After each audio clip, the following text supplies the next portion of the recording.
Assalamualaikum warahmatullahi wabarakatuh. Selamat pagi Bapak Dwi Kartiko selaku pengampu mata kuliah Sains Bahan dan teman-teman semua yang berbahagia. Perkenalkan, kami dari kelompok 12 yang beranggotakan saya sendiri, Sinta Linawati dengan NIMK 1A019010 dan Rina Listiani dengan NIMK 1A019016. Izinkan kami di sini untuk memaparkan hasil diskusi kami dengan materi yang berjudul semikonduktor. Adapun pada materi kali ini ada beberapa pokok bahasan yang akan kami bahas. Yang pertama adalah semikonduktor, yang kedua adalah bahan dasar dari semikonduktor, yang ketiga adalah doping semikonduktor, yang keempat adalah jenis-jenis semikonduktor, dan yang kelima adalah aplikasi semikonduktor. Ya, kita memasuki bahasan yang pertama yaitu semikonduktor. Sebagian besar dari kita mungkin sering mendengar kata semikonduktor. Semikonduktor ini atau yang sering disebut sebagai setengah penghantar merupakan bahan yang mempunyai daya hantar yang besarnya antara harga daya hantar konduktor dan daya hantar isolator. Sifat tersebut dipengaruhi oleh susunan pita konduksi dan pita valensi bahan. Pada bahan semikonduktor, jarak pita konduktor dan pita valensi tidak terlalu jauh dan tidak terlalu dekat.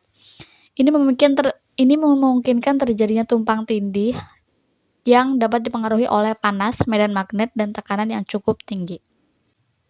Dapat kita lihat seperti pada gambar yang ada di slide, terlihat bahwa celah energi pada isolator intan adalah 6 eV dan intan merupakan bahan isolator dengan resistivitas yang tinggi. Jarak antara pita valensi dan pita konduksi jauh, sehingga walaupun elektron-elektron bebas pada pita konduksi sudah tereksitasi atau terlepas dari orbitnya, elektron-elektron valensi tersebut tidak akan meloncat ke pita konduksi. Sedangkan celah pada bahan konduktor lebih sempit, sehingga kalau ada elektron lepas dari orbitnya, maka pada pita valensi akan segera mengisinya. Sedangkan pada bahan semikonduktor mempunyai celah energi yang lebih sempit daripada isolator, yaitu 0,12 hingga 5,3 eV. Salah satu contohnya adalah Si sebagai salah satu bahan semikonduktor yang mempunyai celah energi 1,1 eV. Oleh karena itu, untuk menjadikan bahan semikonduktor sebagai penghantar listrik diperlukan adanya energi yang tidak terlalu besar. Yang kedua ada bahan dasar dari semikonduktor. Bahan dasar dari semikonduktor ini terbagi menjadi 3, yaitu ada trivalen, tetravalen, dan pentavalen. Pertama, trivalen. Trivalen ini memiliki atom dengan jumlah elektron valensi 3 buah. Contohnya adalah boron, gallium, dan indium. Kemudian ada yang tetravalen. Tetravalen ini memiliki atom dengan jumlah elektron valensi 4 buah, seperti contohnya adalah silikon dan germanium. Yang ketiga adalah pentavalen. Pentavalen ini memiliki atom dengan jumlah elektron valensi 5 buah. Contohnya adalah seperti fosfor, arsenikum, dan antimon. Selanjutnya ada penjelasan mengenai doping semikonduktor. Doping di sini menunjuk ke proses yang bertujuan untuk menambah ketidakmurnian kepada semikonduktor yang sangat murni dalam rangka mengubah sifat listriknya. Ketidakmurnian ini tergantung dari jenis semikonduktor. Pemberian doping dimaksudkan untuk mendapatkan elektron valensi bebas dalam jumlah lebih banyak dan permanen, yang diharapkan akan dapat menghantarkan listrik. Jumlah atom dopan yang dibutuhkan untuk menciptakan sebuah perbedaan dalam kemampuan sebuah semikonduktor itu sangat kecil.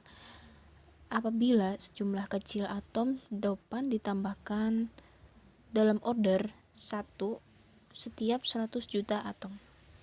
Doping ini disebut sebagai doping rendah atau ringan.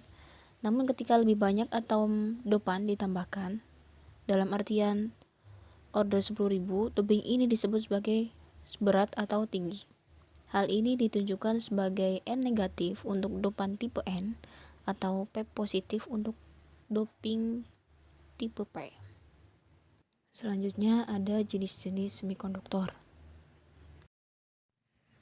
Pada semikonduktor intrinsik, konduksi itu disebabkan oleh adanya proses intriksi dari bahan yang mempunyai pengaruh tambahan.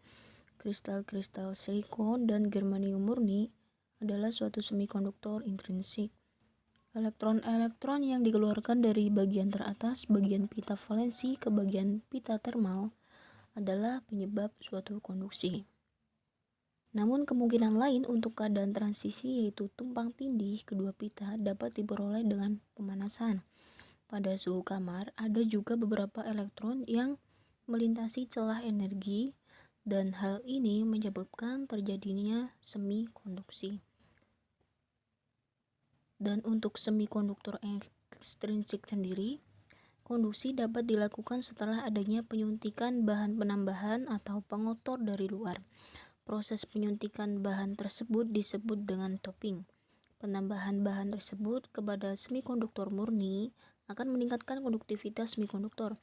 Suatu bahan yang didoping dengan elemen kolom 5 pada susunan berkala seperti P, AS, atau SB. Selanjutnya ada bahan jenis P dan bahan jenis N. Untuk gambar yang sebelah kiri itu adalah bahan jenis P. Bahan P banyak mengandung hole, sedangkan elektron bebasnya sedikit hole, yang merupakan mayoritas, dan elektron merupakan minoritas. Bahan jenis ini berlaku pada akseptor atau yang lebih banyak menarik elektron. Untuk gambar yang sebelah kanan itu bahan jenis N. Bahan jenis N banyak mengandung elektron bebas sehingga elektron bebas merupakan mayoritas dan hole itu yang merupakan minoritas. Oleh karena itu, bahan jenis N sanggup memperbanyak elektron bebas dan berlaku sebagai donor. Pada bahan semikonduktor, yang bertindak sebagai pembawa muatan adalah hole dan elektron bebas. Pada bahan jenis P pembawa muatan adalah hole, sedang pembawa muatan pada bahan jenis N adalah elektron bebasnya. Pembahasan yang kelima mengenai aplikasi semikonduktor. Penelitian tentang efektivitas katalis semikonduktor titanium dioksida dengan pengemban oksida BaH2 kali 8H2O pada fotodegradasi zat warna remazol yellow Hg dengan sistem mengalir ini bertujuan untuk mengetahui pengaruh pengemban oksida BaOH2 kali 8H2O terhadap efektivitas kinerja katalis semikonduktor TiO2 pada fotodegradasi zat warna remazol yellow Fg dan untuk membandingkan keefektifan sistem mengalir dengan sistem kolam. Untuk metode yang digunakan adalah eksperimen di laboratorium. Fotokatalis dipreparasi dari campuran TiO2 dan BaOH2 8H2O pada temperatur 450 derajat Celcius. Kemudian dianalisa menggunakan XRD. Fotodegradasi dilakukan di bawah lampu UV pada panjang gelombang 365 nanometer pada sistem mengalir. Perubahan absorbansi zat warna diamati selama 4 jam dengan selang waktu pengamatan 30 menit dan selanjutnya hasil sampel tersebut diukur menggunakan spektrofotometer UV vis dengan panjang gelombang 416,5 nanometer. Konsentrasi remazol yellow Fg yang digunakan adalah 100 mg per liter.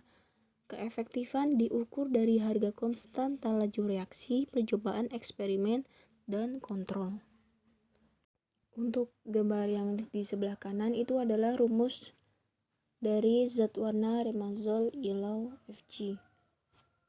Penelitian ini menunjukkan bahwa penambahan BaOH2 kali 8H2O pada titanium dioksida itu membentuk senyawa BaTiO3. Konstanta laju reaksi orde 1 dapat dijadikan acuan laju fotodegradasi terkatalisis. Penambahan BaOH2 kali 8H2O tidak mempengaruhi efektivitas TiO2 dengan harga K fotodegradasi order 1 adalah 0,0601 per jam dan memberikan lifetime atau waktu reaksi sempurna sebesar 16,664 jam. Dalam beberapa hasil perbandingan harga K yang diperoleh, maka penggunaan sistem mengalir tidak lebih efektif. Tapi secara teknik, sistem mengalir lebih efektif dari sistem kolam. Ya, itu tadi merupakan pemaparan dari kami mengenai materi tentang semikonduktor. Kami ucapkan terima kasih atas perhatiannya. Apabila ada salah kata, kami mohon maaf. Sekian kami akhiri. Wassalamualaikum warahmatullahi wabarakatuh.